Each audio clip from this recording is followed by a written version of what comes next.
Hello my dear student, कैसे हो आप लोग। आज हम आप लोगों के लिए लेके आया हूँ दो प्रॉपर्टी चार्ज का। बहुत ही इम्पोर्टेंट है एग्जाम के लिए, इसलिए आप हमारे साथ बने रहिए। इन दोनों प्रॉपर्टी को मैं साधारण तरीका से आपको अच्छे तरीका से समझाने वाला हूँ। जल्दी से आ जाइए, दोनों प्रॉपर्टी को कैच करते हैं, मजा आएगा। जल्दी जल्दी हम लोग देखते हैं। दो प्रॉपर्टी में से दोनों प्रॉपर्टी यहां लिखा हुआ है quantization of charge, conservation of charge.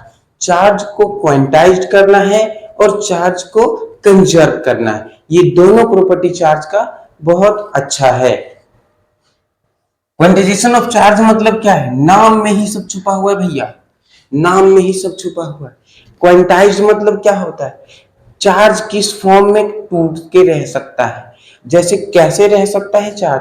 Charge या तो प्रोटॉन के फॉर्म में रह सकता है, चार्ज या तो इलेक्ट्रॉन के फॉर्म में रह सकता है। न्यूट्रॉन तो होगा नहीं, न्यूट्रॉन तो न्यूक्लियस के अंदर न्यूट्रल रहता है। इसलिए चार्ज जो होता है दो ही फॉर्म में एग्जिस्ट करेगा, प्रोटॉन और इलेक्ट्रॉन।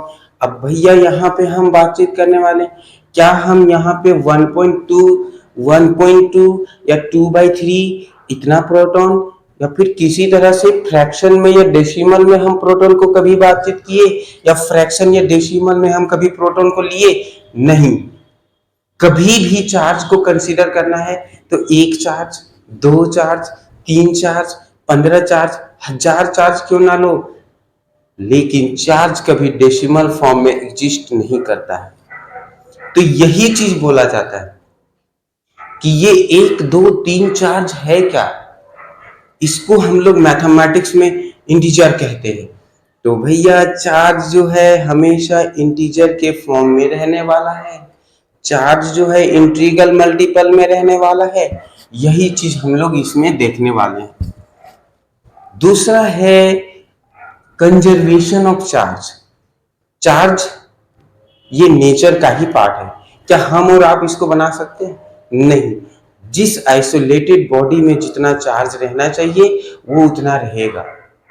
मीन्स अगर दो चीज सेम नेचर का है, ये ज्यादा माइक्रोकूलम का चार्ज है, ये कम माइक्रोकूलम चार्ज है, अगर दोनों को कांटेक्ट में लाएंगे तो फिर जितना दोनों में चार्ज था कांटेक्ट में लाने में भी उतना ही चार्ज रहेगा। तो चार्ज हमेशा कंजर्व रहता है इस नेचर में। कोई आइसोलेटेड बॉडी का net charge of isolated bodies always conserve. Charge को ना ही डिस्ट्रॉय कर सकते हैं और ना ही फॉर्मेशन कर सकते हैं। इसलिए कंजर्वेशन मतलब होता है, नाम से ही पकड़ा जा रहा है भैया, चार्ज हमेशा कंजर्व रहता है। चलो इसको अच्छी तरीके से डिटेल से मैं लिख के दिखाता हूं, पढ़ाता हूं। पहला हम लोग पढ़ने वाले हैं क्वांटाइजेशन ऑफ चार्ज।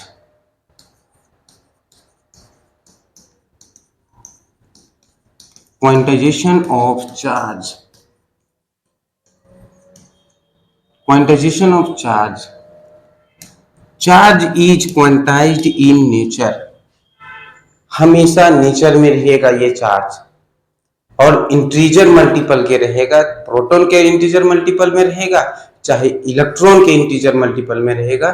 चार्ज हमेशा यही दो फॉर्म में रहेगा, लेकिन इंटीजर के ही मल्टीपल में रहेगा। क्वांटाइजेशन ऑफ चार्ज का मतलब होता है charge is quantized in nature. Charge is quantized in nature in the integer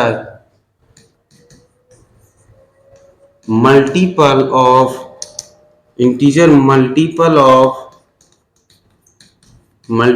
of integer multiple of proton and electron। क्या कभी ये न्यूट्रॉन में हो सकता है? नहीं हो सकता है। Means that Q is equal to plus minus n। It can never exist in decimal form. It can never exist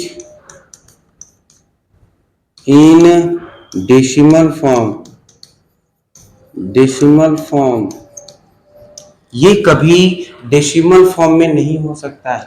ये जो आप n को देख पा रहे हो ना, ये जो n को देख पा रहे हो ना, ये है इंटीजर। भैया इंटीजर है तो इंटीजर का फॉर्म रहेगा। इंटीजर मतलब होता है 1 2 3 4, ये सब इंटीजर हो गया। प्लस में भी हो सकता है, माइनस में भी हो सकता है इंटीजर। तो इस तरह से Q हमेशा +2e इलेक्ट्रॉन हो सकता है। प्लस रहेगा प्रोटॉन का रिप्रेजेंटेशन, और Q is equal to -3e भी हो सकता है, Q is equal to -e भी हो सकता है। अब एक चार्ज कितना होता है, 1 electron equal to 1.6 into 10⁻⁻19 coulomb होता है भैया। तो ये जो है अगर प्लस माइनस देते हो तो प्लस माइनस होगा। प्रोटॉन के फॉर्म में भी 1 2 में रह सकता है, इलेक्ट्रॉन के फॉर्म में भी 1 2 में ही रह सकता है। इसका मतलब ये कभी भी नहीं एग्जिस्ट करेगा डेसिमल में। ये पॉसिबल है चार्ज, ये पॉसिबल है चार्ज, ये पॉसिबल है चार्ज। हाँ, क्वार्क मॉडल ने बताया, क्वार्क मॉडल से भी बताया जाता है कि डेसिमल फॉर्म में एग्जिस्ट करेगा। Q इक्वल टू 3/2 इलेक्ट्रॉन बोल सकते हैं, नहीं, impossible. Q equal to -3.5 electron बोल सकते हैं, नहीं बोल सकते हैं। इसलिए हम कह सकते हैं कि चार्ज जो होता है हमेशा इंटीजर के मल्टीपल में ही एग्जिस्ट करेगा। चार्ज हमेशा इंटीजर के मल्टीपल में ही एग्जिस्ट करेगा। दूसरा हम लोग बातचीत करने वाले हैं, दूसरा हम लोग बातचीत करने वाले हैं क्वांटाइजेशन ऑफ चार्ज। सॉरी हो गया, कंजर्वेशन ऑफ चार्ज के बारे में बात करेंगे। कंजर्वेशन ऑफ चार्ज के बारे में बात करने वाले हैं। दूसरा है कंजर्वेशन, कंजर्वेशन ऑफ चार्ज। नाम से ही पता चल रहा है भैया, नाम से ही पता चल जा रहा है कि आप क्या करने वाले हो। कंजर्वेशन ऑफ चार्ज, चार्ज का कंजर्वेशन करने वाले हो। क्या है conservation? Net charge of isolated body. जैसे मान लेते हैं ये है मेरा कोई बॉडी और एक छोटा बॉडी है, दोनों का साइज डिफरेंट है, मटेरियल दोनों का सेम है। हमने क्या किया, डिफरेंट किया। अब ये डिफरेंट क्यों ले रहे हैं, जितना ये दोनों चार्ज कंडक्टर है, ये दोनों चार्ज कंडक्टर है, चार्ज कंडक्टर है। अगर ये दोनों चार्ज कंडक्टर है, डिफरेंट साइज का है और सेम मटेरियल का है, सेम मटेरियल का है, सेम मटेरियल का है तो हम क्या बोलेंगे कि कोई चार्ज कंडक्टर है, ये दोनों चार्ज कंडक्टर है। इसमें ज्यादा बड़ा इसलिए लिए क्योंकि इसमें ज्यादा माइक्रोकूलम है, ये छोटा बड़ा इसलिए छोटा सा इसलिए लिए क्योंकि इसमें छोटा माइक्रोकूलम है। मान लेते हैं कि इसमें 50 माइक्रोकूलम हमारे पास चार्ज है और इसमें 20 माइक्रोकूलम हमारे पास चार्ज है। इसमें चार्ज Q1, इसका चार्ज Q2 था, ठीक है।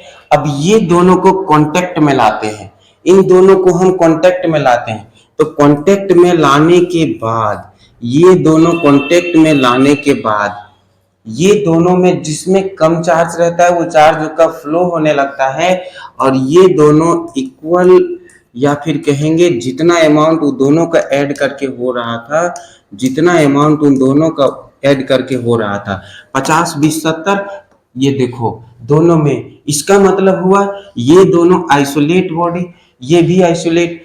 तो net charge of isolate body always conserve.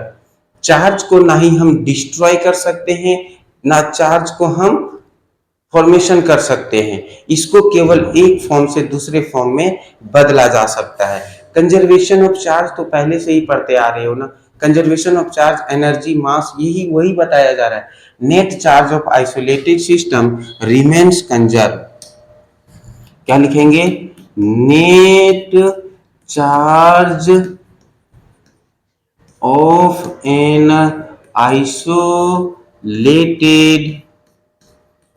body remains conserved। net charge of isolated body remains conserved. It can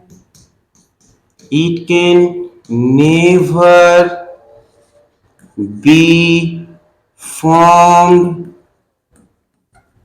or nor be destroyed,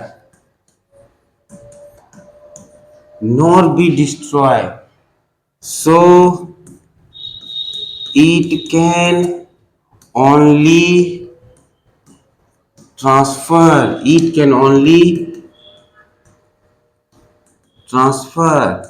from one body to one body to another body,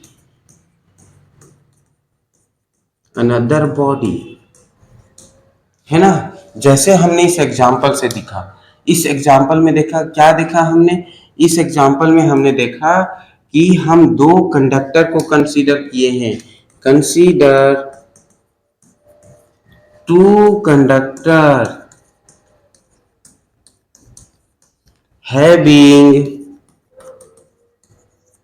having different size and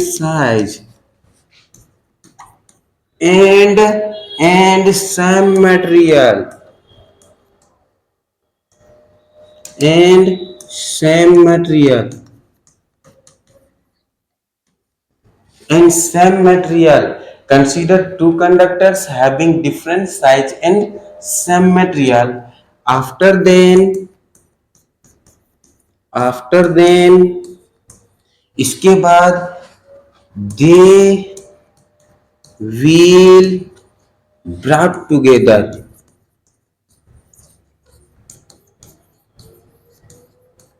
अगर हम ये दोनों को साथ में brought contact together, अगर हम ये दोनों को कांटेक्ट में लाते हैं, brought contact together, then conservation of charge, मान लेते ये q डैश हुआ, ये q2 हुआ, then conservation of चार्ज, तब हम कंजर्वेशन ऑफ चार्ज से क्या कह सकते हैं कि इधर दोनों का Q1 प्लस Q2 का अमाउंट मस्ट बी इक्वल होगा Q dash and Q double dash, Q dash and Q double dash, Q dash plus Q double dash. यही था आपका क्या था, कंजर्वेशन ऑफ चार्ज। आगे की